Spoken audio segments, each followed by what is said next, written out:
What if the lines on our maps are becoming irrelevant? In a world of instant global connection, the very idea of a border is being challenged. Today, we dive deep into the friction and fluidity of our new hyper-connected world. Welcome to a detailed exploration of the space between.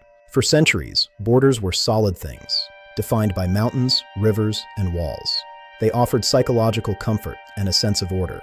But today, satellite imagery and real-time communication reveal a different reality. A world where geography is no longer destiny. Despite their waning utility, we cling to these lines for a sense of identity and security. We're exploring the psychological comfort behind national borders, even as the challenges we face become increasingly global and indifferent to checkpoints.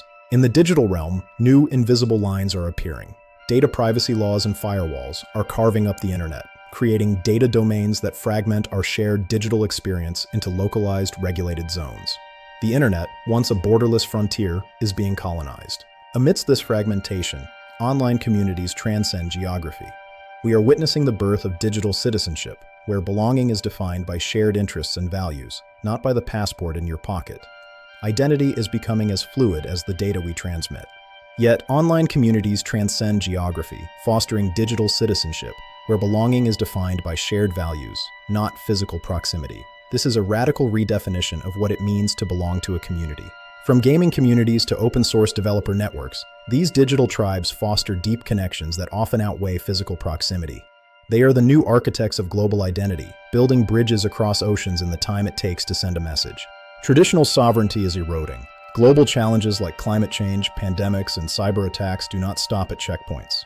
They render national borders increasingly porous, and in some cases, entirely ineffective at protecting citizens. We also see the rising power of non-state actors. Multinational tech giants and international organizations now wield influence that rivals nations, reshaping the geopolitical landscape through code and capital rather than territory and treaties. Our economies are inextricably hyper-connected. Financial markets operate in milliseconds, with capital flowing freely across boundaries that physical labor often still struggles to cross. This friction point defines the modern economic struggle.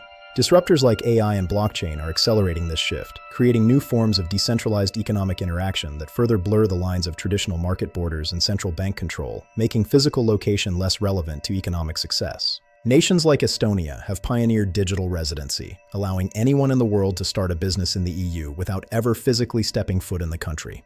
This is the vanguard of the borderless economy, where the state becomes a service provider.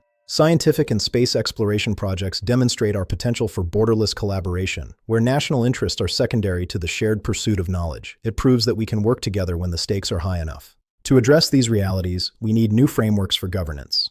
The old maps no longer serve us.